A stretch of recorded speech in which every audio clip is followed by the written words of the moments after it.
Qual é o grande risco de investir em fundo imobiliário? Uma chuva de meteoros igual aquela que matou os dinossauros. Sei lá, eu dou aula na internet desde 2009, 2019. Eu sempre dei exemplo que esse fundo sempre foi muito ruim. A localização é o mais importante. E para quem está começando, duas coisas.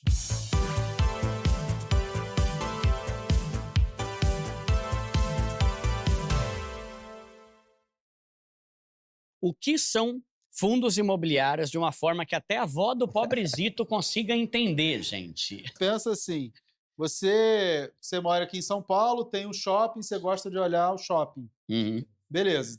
Você gosta ali do Cidade Jardim, que você é rico, então você gosta de frequentar sim. lá. É o shopping que não pode nem entrar a pé, se não me engano, né? Esse shopping. Só entra de carro.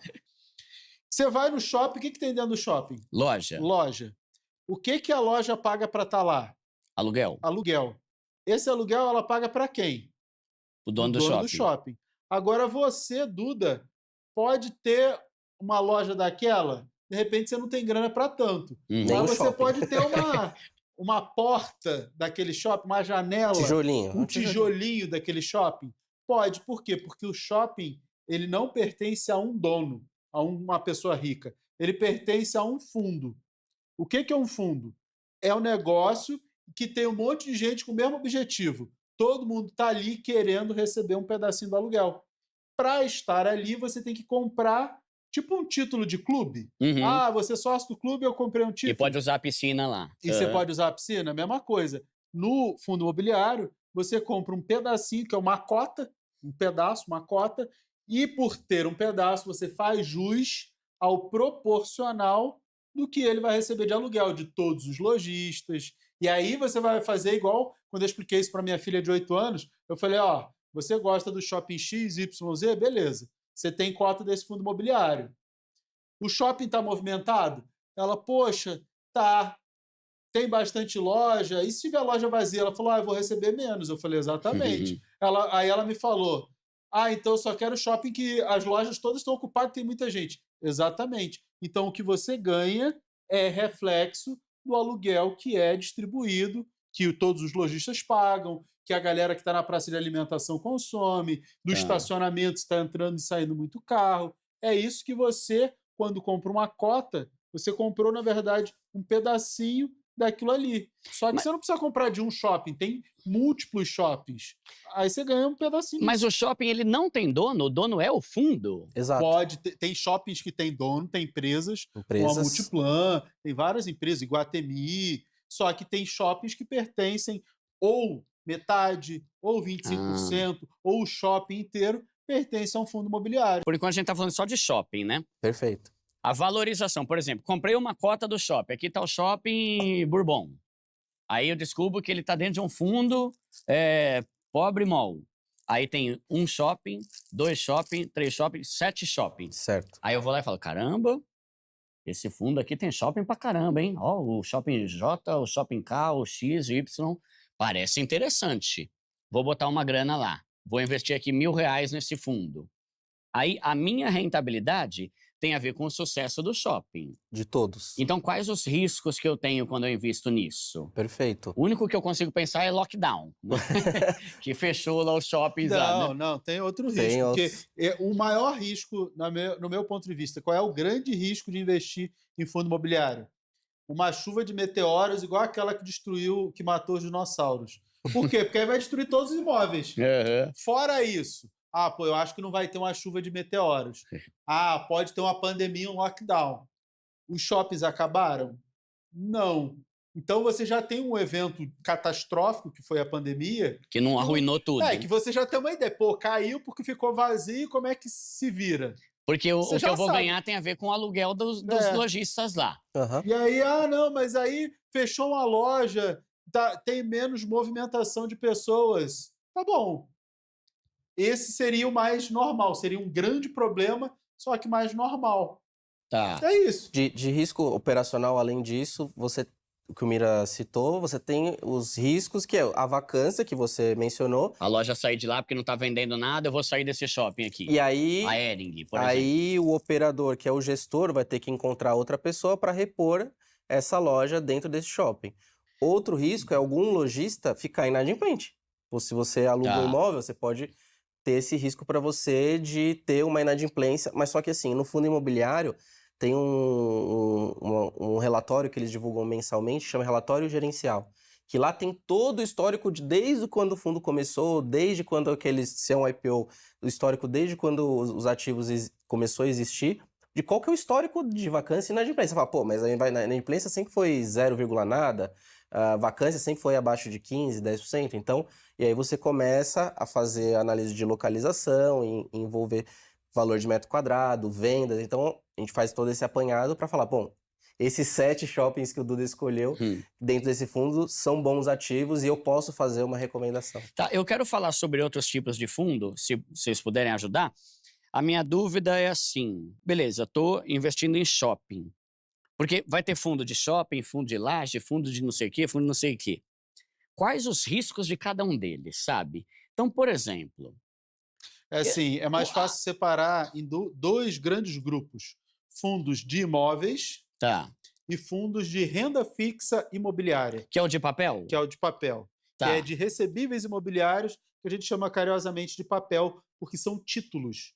Eles investem basicamente em CRI, que são certificados de recebíveis imobiliários. O de recebíveis imobiliários é o de renda fixa, que é você emprestando dinheiro, o gestor do fundo vai pegar esse dinheiro e vai emprestar para empreendimentos imobiliários, hotéis, shopping, qualquer coisa, para ser construído, e quem pegou esse dinheiro emprestado paga juros. Então é uma renda fixa imobiliária, porque é voltado para o mercado imobiliário. Esse é o grande grupo de renda fixa. O outro, que é de imóveis, qual o grande risco em um imóvel? Ficar vazio, o imóvel cair, tudo bem, tem seguro, né? Para cair, lá cai um raio, vai destruir o imóvel. Uma enchente. Enchente é muito difícil porque isso tem seguro. Então, o grande risco é ficar vazio, um ou vários inquilinos saírem, calote, deixar de pagar o aluguel. Isso que o Dan estava falando aqui. Então, mas é logístico, porque a Magazine Luiza alugou, o Mercado Livre alugou e eles entregaram porque eles vão para outro lugar. Risco de vacância. Tem alguns componentes de diferença. Por exemplo, eu tenho um fundo que tem um galpão, só tem um inquilino. No shopping, eu tenho centenas de inquilinos, que são centenas de lojas.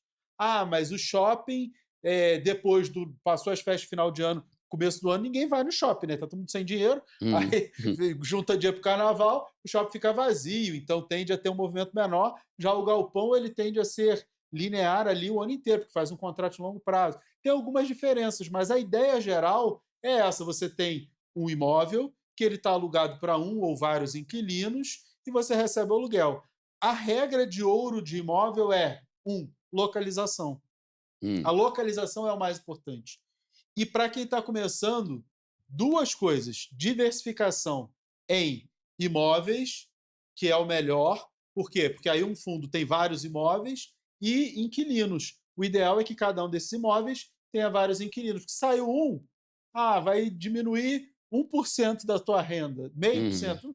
Não vai sentir. Agora, se for um único imóvel, com um único inquilino, como a gente tinha o XP Macaé, que eu sempre dei exemplo, sei lá, eu dou aula na internet desde 2019. Eu sempre dei exemplo que esse fundo sempre foi muito ruim, porque ele é no interior do Rio de Janeiro, na cidade de Macaé, não que a cidade seja ruim, eu já dei aula lá, dependente do petróleo, é um único prédio alugado só para a Petrobras. O que podia acontecer com esse fundo? A Petrobras saiu. O que aconteceu? A Petrobras saiu. O risco era ela sair, ela saiu. E aí você vai alugar para quem? Porque é uma cidade dependente do petróleo, no interior, que a grande demandante disso era a Petrobras, e aí a Petrobras saiu. Até hoje, sei lá, depois de anos e anos, alugou um pedacinho aqui e ali, não tem ninguém para ocupar. Então, quando você pensa em diversificação de imóveis e de inquilinos, você acaba diminuindo muito todo esse risco, que é o risco do calote, o risco de ficar vazio, o risco de vacância. E qual que é a relação da taxa de juros, a taxa Selic, com fundos imobiliários? Em que ela altera para bom ou para ruim? Vamos lá. No D0, nada.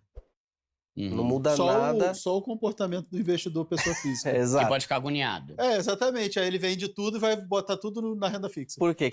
Porque aí é o investidor que não sabe investir. Exato. E não Exato. sabe respeitar as oscilações. Primeiro tá. que a renda variável, ela não tem uma correlação perfeita com a taxa Selic. Ou seja, a taxa Selic vai subir, ferrou, vende tudo, Não porque necessariamente. não no mesmo tempo. Mas só que Tá. se a taxa Selic ficar alta por muito tempo, isso quer dizer que o governo ele não está conseguindo controlar a inflação. Porque a medida para o governo controlar a inflação é a taxa Selic, é aquela canetada a cada Uhum. 45 dias, os homens engravatados falam, não, agora é 13, 14, 75.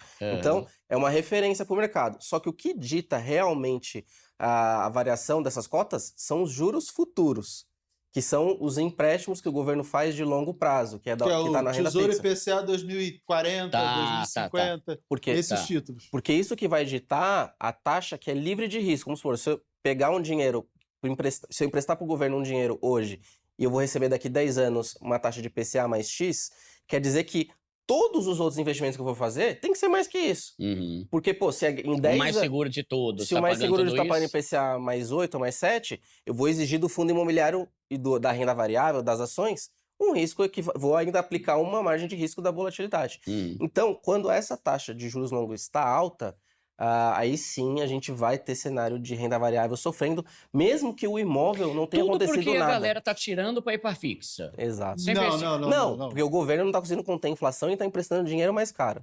O governo está gastando muito, Exato. o mercado está olhando assim, existe um risco fiscal, que é o que o Brasil tem, sei lá, 500 anos, Sim. gasta mais do que deveria, e aí o mercado, o investidor estrangeiro, gringo, por exemplo, olha assim, Brasil, para eu te emprestar dinheiro, para eu continuar te emprestando dinheiro, você vai ter que me pagar mais, que é justamente o Tesouro IPCA 2040, 2050, ele tem que ter uma taxa maior, porque senão o gringo não empresta. Uhum. Ele tira o dinheiro daqui, o dólar sobe, a inflação aumenta, e ele não quer nem saber. Por quê? Porque o Brasil é um país mais arriscado. Se o governo está fazendo o seu dever de casa, o risco diminui, o gringo vai olhar assim e fala, pô, não, o governo está fazendo o dever de casa, o Brasil está mais seguro, vou botar meu dinheiro, eu aceito emprestar por uma taxa menor. Isso é o que vai fazer a diferença da taxa. E aí, se você está emprestando dinheiro para o governo a uma taxa de inflação mais 7%, o IPCA mais 7%, se você for investir em ações ou fundos imobiliários ou qualquer outra coisa, seja renda fixa ou renda variável, você vai querer receber mais do que isso. Uhum. É o que a gente chama de prêmio de risco. Você quer um prêmio para correr mais risco. Tá. Então, se o governo faz o dever de casa, a renda fixa, a renda variável, tudo vai ter um comportamento. A taxa Selic.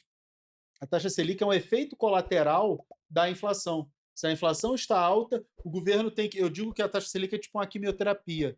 Pô, é muito ruim, mas ela vai matar o problema que é a inflação, ou pelo menos vai amenizar. Vai desincentivar Esse é o o consumo. problema. Isso tem efeito direto na cota do fundo imobiliário? Tem, quando o investidor pessoa física lá, que não faz ideia de como é que funciona, ele pega assim, não, eu vou vender tudo que eu vou botar no CDB. Entendi. Esse efeito imediato que as pessoas têm esse comportamento por não conhecerem, isso aí, a Selic também...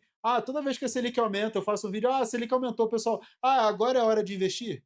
Eu falei, agora que... Assim, e antes o teu dinheiro estava onde? Debaixo do colchão. Agora a Selic mudou, entendeu? As pessoas têm esse comportamento.